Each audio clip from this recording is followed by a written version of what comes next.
to the deep dive. Ever wondered how a country goes from, well, just a handful of crackly phone lines to a mobile-first nation, a place buzzing with tech-savvy people? It's quite the transformation. Exactly. Today, we're diving headfirst into the wild ride that is Nigeria's mobile telecom industry.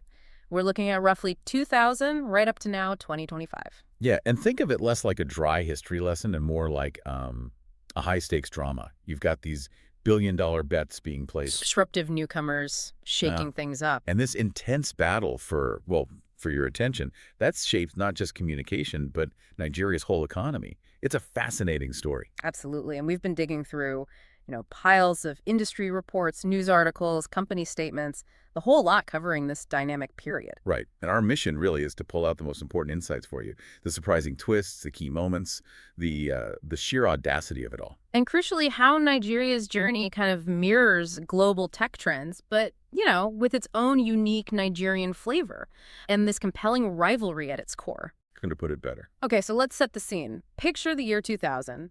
Globally, dial-up internet was still a thing for many. Oh, yeah. That screeching sound. Remember that? Flip phones were maybe just becoming cool. Yeah. And smartphones. Oh. Pure sci-fi for most people. We were firmly in the 2G era. GSM, basically. Calls and texts. That was the main event. But even then, you could feel change coming. Places like Japan, South Korea, they were already experimenting with early 3G, whispers of 4G even. Way ahead of the curve. And if you fast forward to, say, 2023, the global number is just staggering. Something like 5.6 billion mobile subscriptions worldwide. Wow. But what's really interesting, as you mentioned, is how different places focused on different things back then. Totally. So you had the US and Europe starting to fiddle with really basic mobile data. Remember the WEP browsers? Clunky stuff. I remember trying to load a page. Took forever. Exactly. But elsewhere, particularly in Africa, the real boom was in just basic mobile voice calls and SMS text messages.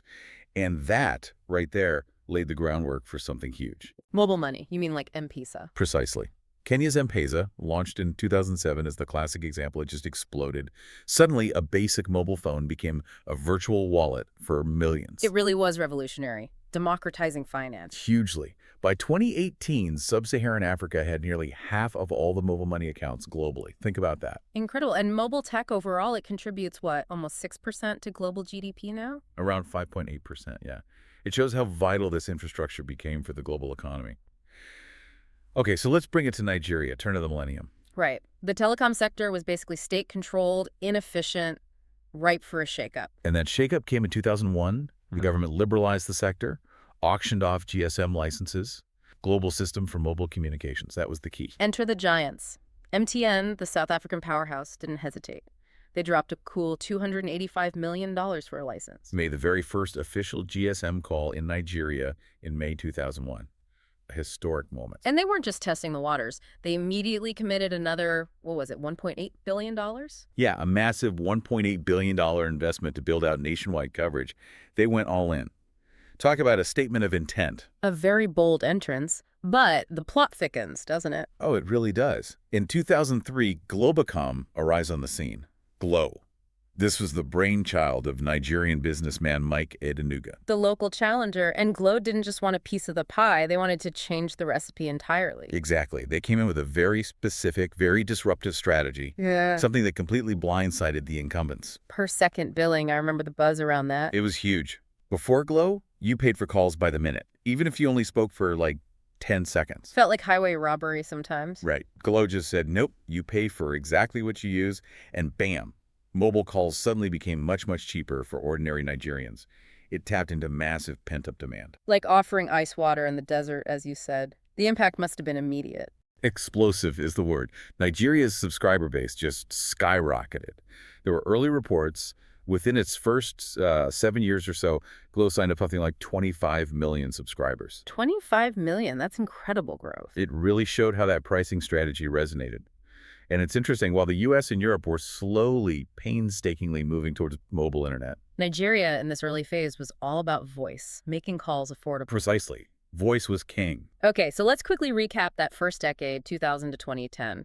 Globally, you've got GSM spreading, early 3G trials, the first sort of smartphones appearing around 2007. Basic data services starting, mobile money taking off, especially with M-Pesa. Plus, you had the whole dot-com bubble burst aftermath. Increased security focus post 9/11 impacting things. And those wild swings in oil prices, then the big financial crash in 2008. A turbulent time globally. Definitely.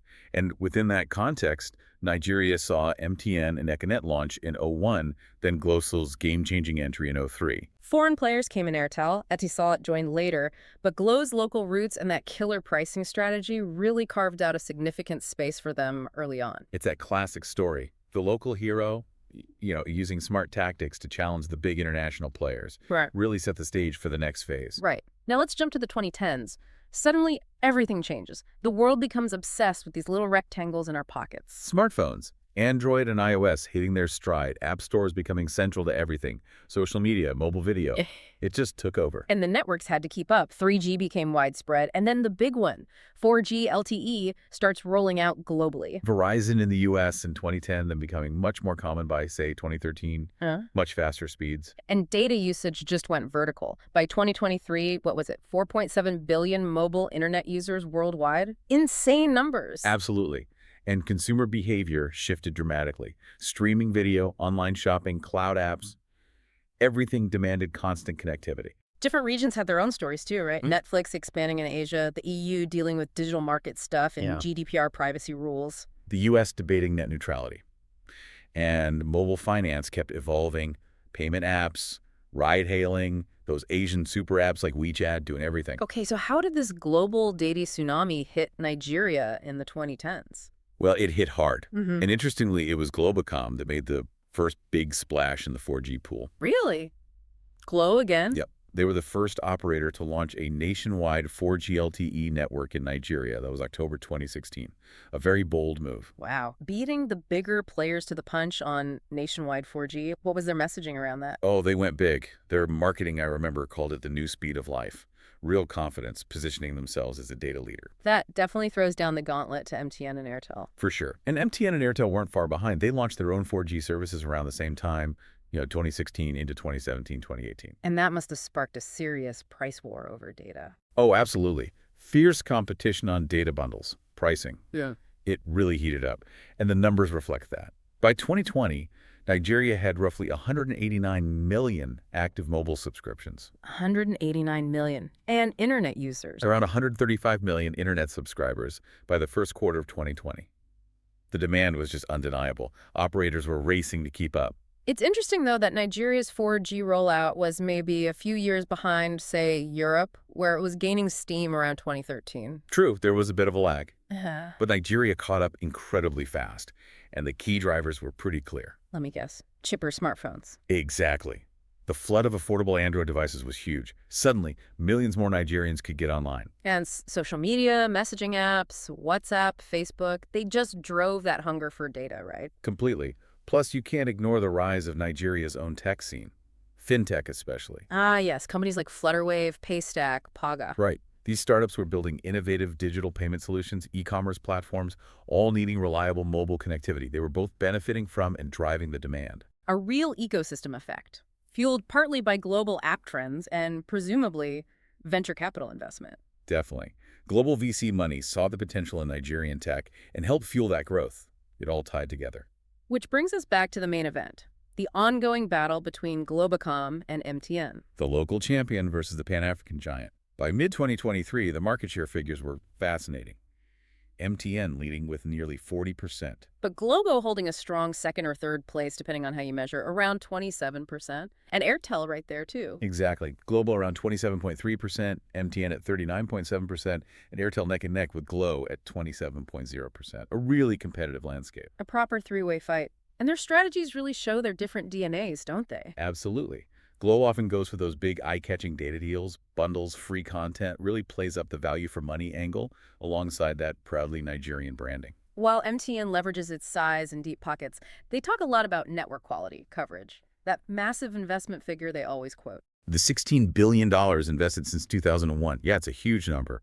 Their CEO, Carl Toriola, often emphasizes their long-term view, optimism about regulatory stability, rising incomes. So it's GLA's local agility and aggressive pricing versus MTN's global scale, investment power, and focus on network reliability. A classic strategic contrast. Couldn't summarize it better.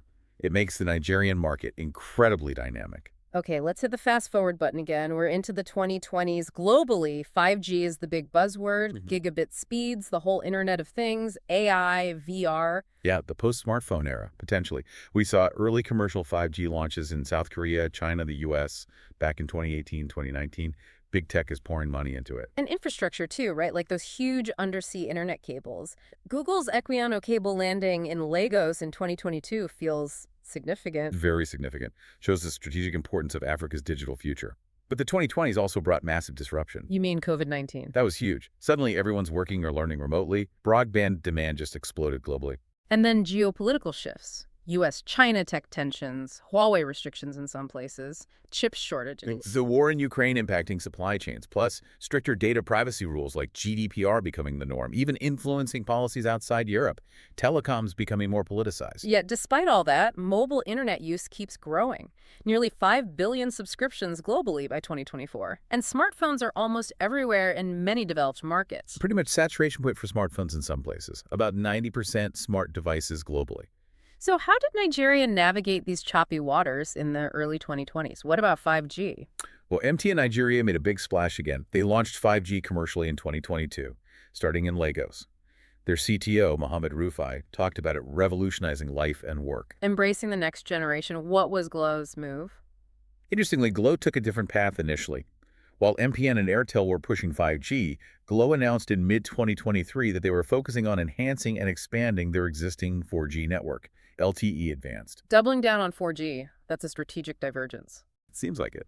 Maybe betting that widespread 4G was still the priority for most users, or perhaps waiting for the 5G device ecosystem and use cases to mature more in Nigeria before a full-scale rollout. Meanwhile, the regulator, the NCC, had already auctioned 5G spectrum in 2021, right? Raised a fair bit of money. Yeah, around $820 million. Sure. MTN and Airtel snapped up licenses.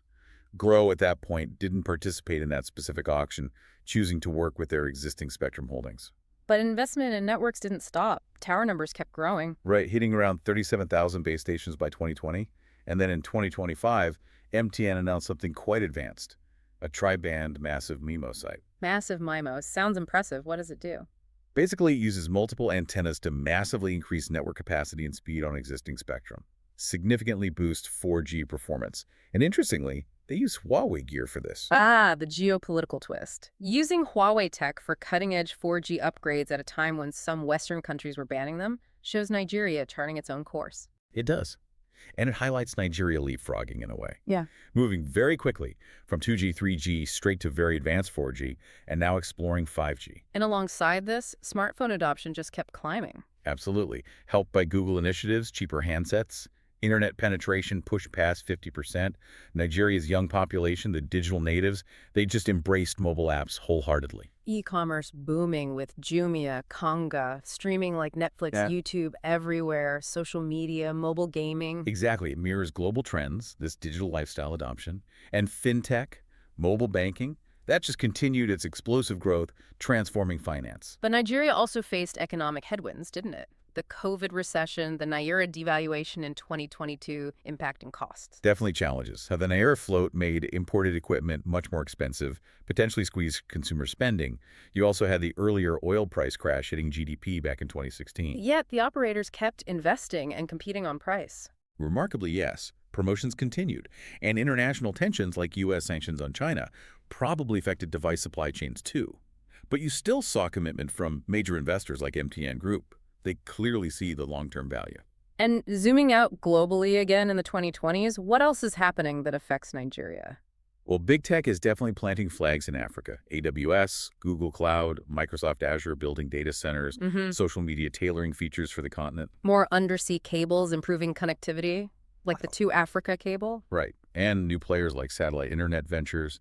Starlink has plans for Africa, plus a continued global policy push for digital inclusion from organizations like the UN and GSMA.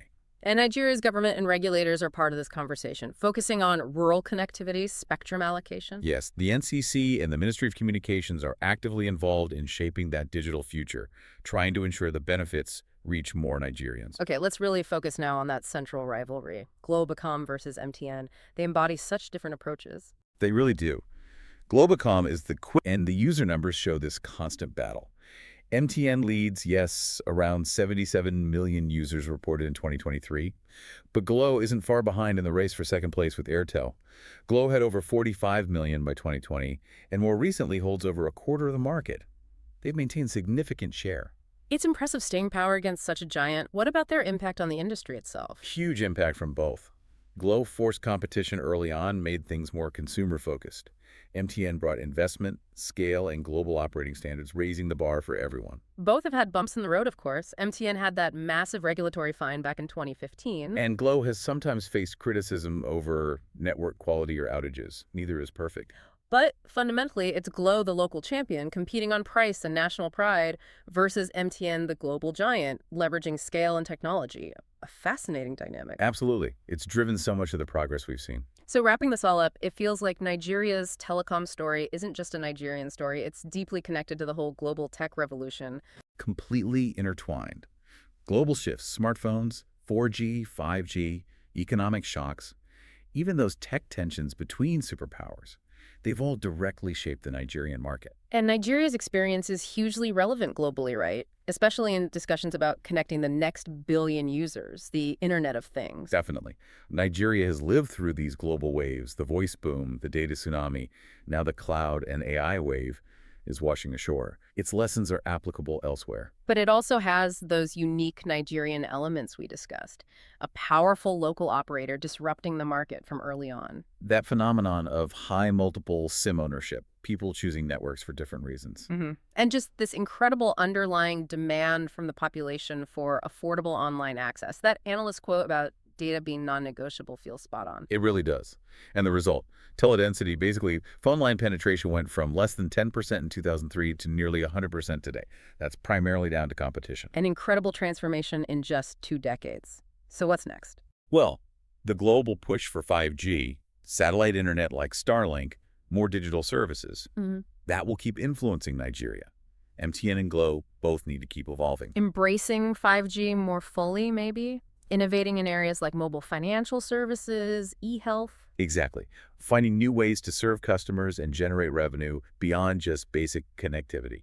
And that rivalry between them, it feels like it will continue to be a really important story to watch. For sure. It's kind of a litmus test for how emerging markets can navigate this digital age, balancing local needs and realities with powerful global technology trends. Now, just a necessary disclaimer here. While we've pieced this together from extensive research, We can't know every single detail, every boardroom discussion. Our deep dive today is based on news reports, company statements, public records, industry analysis, what's out there in the public domain. right, we're connecting the dots based on the available information. So as you think about everything we've discussed, maybe consider this.